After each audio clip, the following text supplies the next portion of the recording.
So I recently saw a YouTube short and an Instagram story from a new company called tinyGRIDS, and I believe the owner's name is Vida. And she was launching this Dual planner. In fact, it's called the Dual planner and journal. And there is the tinyGRIDS logo down the bottom there. It is a B6 size with a cloth cover, and this color is hydrangea, which is the only color they're carrying at the moment because it really is just a new business launch. I saw her video and posts and wanted to support the new brand, so I purchased this with my own money and thought I would let you know my initial thoughts. It's just arrived in the mail today and I've opened it, and I already have some thoughts to share. So it did come in this outer cover, which I thought was quite nice actually, because the cloth cover, if you wanted to throw it around somewhere, of course you could put a plastic cover on if you wanted to, but you could also keep this cardboard sheath and pop it back in there if you were going to be throwing this in your bag for your everyday carry planner. I probably won't do that, but I just wanted to show you the packaging. So within this packaging, the planner had a plastic cover on it, and I've obviously taken that off.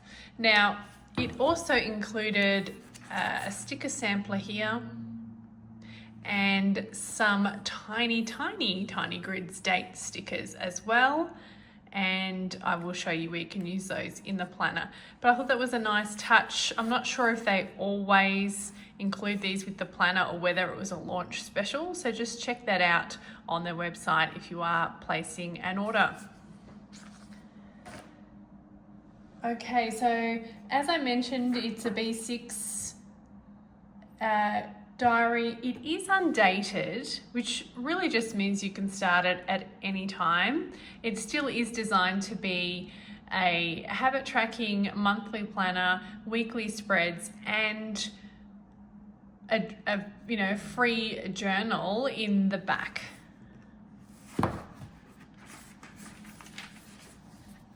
So the first couple of pages are, as the name would suggest, tinyGRIDS. So they're completely manageable. They're not too small for me. I actually think that grid size is perfect. So there's a couple of plain pages. Then it goes into more of a habit tracking area. So there's 6 boxes on the page, numbers down to 31. And I think that's 10 across. So if you wanted to track 10 habits, you could totally use this. You just may use it to mark off anything. When you've hit your exercise goals, you name it, I'm sure you can think of creative ways to use these pages.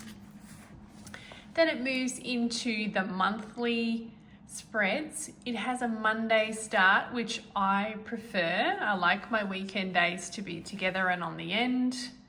A little section here, you could put goals. It has a bit of a Hobonichi cousin feel to it, but it was about half the price.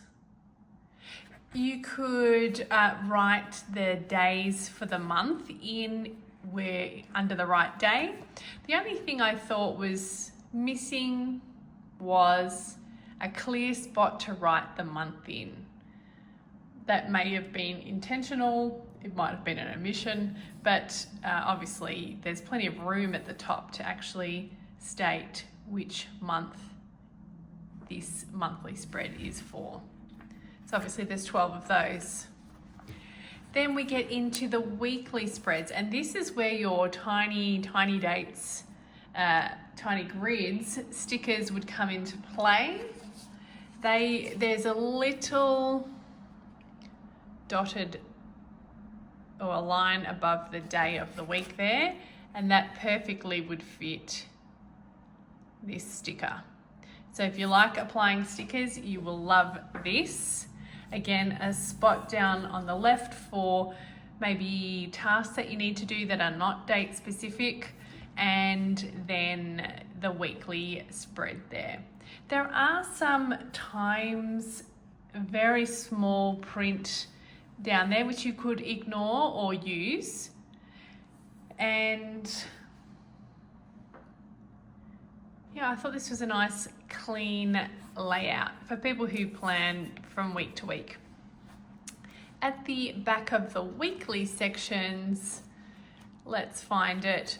We get to, I guess you could use this as your daily pages or as I think it's intended to be a free form journal, and the grid size is larger in this section. So that's one of the unique characteristics of this journal slash planner. The pages are numbered there, and there's 306 of those pages.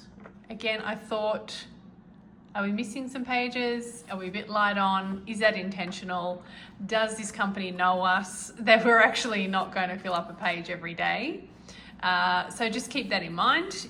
I think this is plenty for me because I definitely don't use a page a day.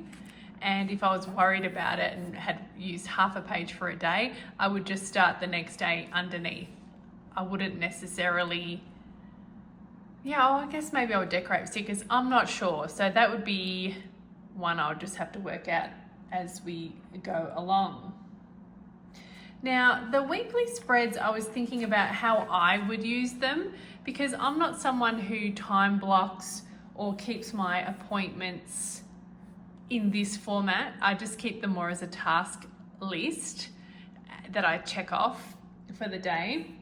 I don't need them to be in specific order, but I'll probably use these weekly spreads for memory keeping or perhaps noting down some like daily gratitude, or if I had a toddler, I might write down something interesting that my kid had done that day.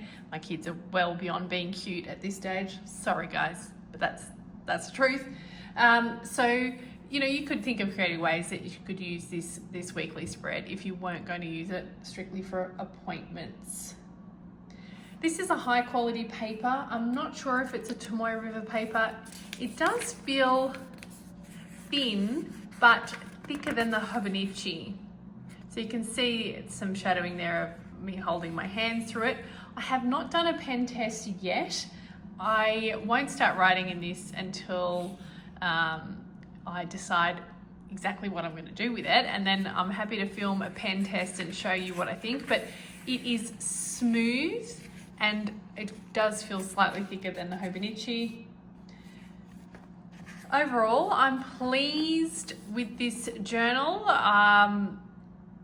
It's not what I would typically use, but if you just like one book to take with you and do everything, this could be a really good option for you.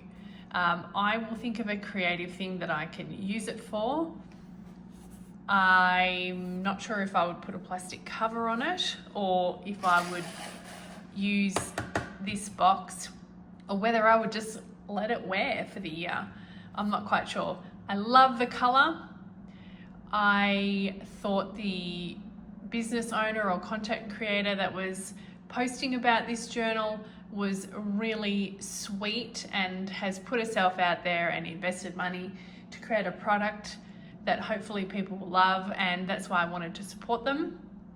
I'm not an affiliate. I don't have any links for you. Oh, look, I will link you to their store just so that you can end up in the right place, but I'm certainly not affiliated with them in any way. The purpose of my channel is really to bring you new products or interesting things that I see so that you can make good decisions about spending your hard-earned money. I am anti-consumerism. I don't like people buying in excess and just wasting their money. So that's why I was happy to invest in this. I will use it, or if I don't personally use it, I will hand it on to someone who will. But now you had a bit of a deeper dive inside so that you could decide whether this journal planner is for you. All right, thank you so much for watching this video. my next video will probably be about the little mini tragedy that was on my flight home to Colorado from Melbourne. I recently lost my pencil case. I know exactly where it was on the plane, and it has not been found or returned to me at this stage, and I have placed an order to replace some of those items. So if that sounds like something you are interested in, seeing what I had traveled with and what I lost, and anything else like that, please like this video and subscribe, and we'll see you in the next one, guys. Thank you. Bye.